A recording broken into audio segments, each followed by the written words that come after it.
Multiple surgery Baiju സാറാണ് ചെയ്തത്. നല്ല രീതിയിൽ ഇതുവരെ പോയി, ഒരു കുഴപ്പവും എനിക്ക് ഇതുവരെ ഇല്ല. 9 മാസമായി. സാറ് നല്ല രീതിയിൽ എനിക്ക് ഒരു കംപ്ലൈൻറ്റോ ഒന്നോ മറ്റുള്ള ഇതൊന്നും, ശരീരം നല്ല സുഖമുണ്ട്, ഹെൽത്തിനും കുഴപ്പമില്ല, നല്ല രീതിയിൽ ഞാൻ പോകുന്നുണ്ട്. സാറത് സത്യം പറഞ്ഞാൽ നല്ല ഒരു ദൈവത്തിന് തുല്യമായിട്ടാണ് അത് കാണേണ്ടത്. കാര്യം വെച്ച് കഴിഞ്ഞാൽ 50 ശതമാനമേ പറഞ്ഞിട്ടുള്ളായിരുന്നു.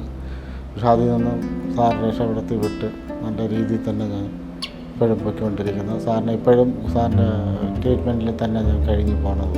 9 മാസമായി ഇവിടെ SK ഹോസ്പിറ്റലാണ് ഞാൻ ഇത് സർജറി ചെയ്തത്. ബൈജു സാറാണ് ചെയ്തത്. നല്ല രീതിയിലാണ്, ഒരു കുഴപ്പവും എനിക്കുണ്ടായിട്ടില്ല. അദ്ദേഹത്തിന് ഏകദേശം 8-9 മാസമായെന്ന് തോന്നുന്നു. നമ്മൾ പാങ്ക്രിയാസിൽ ഒരു ട്യൂമർ ഉണ്ടായിട്ട് വളരെ സങ്കീർണമായിട്ടൊരു ഓപ്പറേഷൻ നമ്മൾ ചെയ്തിട്ടുണ്ട്. പാങ്ക്രിയാസിൻ്റെ ഒരു റിസെക്ഷൻ ഓപ്പറേഷൻ, അതായത് പാങ്ക്രിയാസിൻ്റെ ഒരു ഭാഗം എടുത്തു മാറ്റാം. അതിൻ്റെ സങ്കീർണത കൊണ്ട് ഈ പാങ്ക്രിയാസിൻ ട്യൂമർ എന്ന് പറഞ്ഞാൽ പൊതുവേ ആൾക്കാരങ്ങനെ ചെയ്യുന്ന, കാരണം അതിനകത്ത് കുറേയധികം സങ്കീർണതകളും ഓപ്പറേഷൻ ശേഷം കുറേ ലീക്കും കാര്യങ്ങളും ഈവൻ മരണസാധ്യത ഉണ്ടായതുകൊണ്ട് അധികം ആൾക്കാർ ചെയ്യുന്നൊരു സർജറിയല്ല. ഓപ്പൺ സർജറി പോലും അങ്ങനെയല്ല ചെയ്യുന്നത്. ഇപ്പോൾ പാങ്ക്രിയാസിൻ്റെ അങ്ങനെ ആ ഏരിയയിലുണ്ടാകുന്ന ഒരു ട്യൂമർ പാങ്ക്രിയാസിൻ്റെ ഒരു ഭാഗം മാത്രം എടുത്തുകൊണ്ട് കാര്യമില്ല, അങ്ങനെ എടുക്കാനും പാടില്ല. അങ്ങനെ ഗൈഡ് ലൈൻസ് ഒന്നുമില്ല.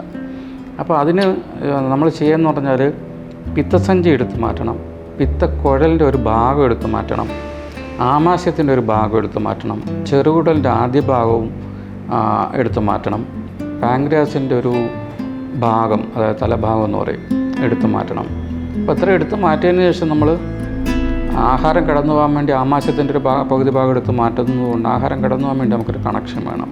ചെറുകുടലിനെ അതുമായിട്ട് ബന്ധിപ്പിക്കുന്നു. അപ്പോൾ അതിനകത്ത് പിത്തരസം ഒഴുകി വരാൻ വേണ്ടിയിട്ട് പിത്തക്കുഴലിനെ ഈ ചെറുകുടലുമായിട്ട് വീണ്ടും ബന്ധിപ്പിക്കുന്നു.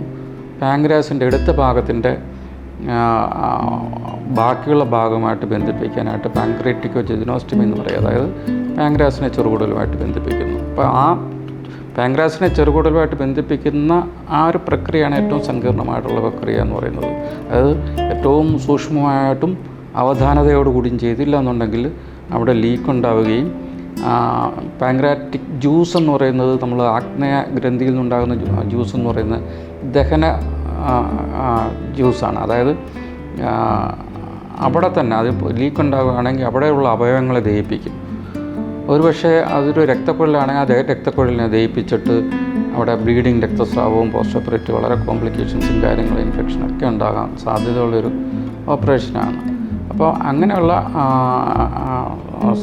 സംഗതികൾ പൊതുവേ ലാപ്രോസ്കോപ്പി വഴി ചെയ്യാറില്ല.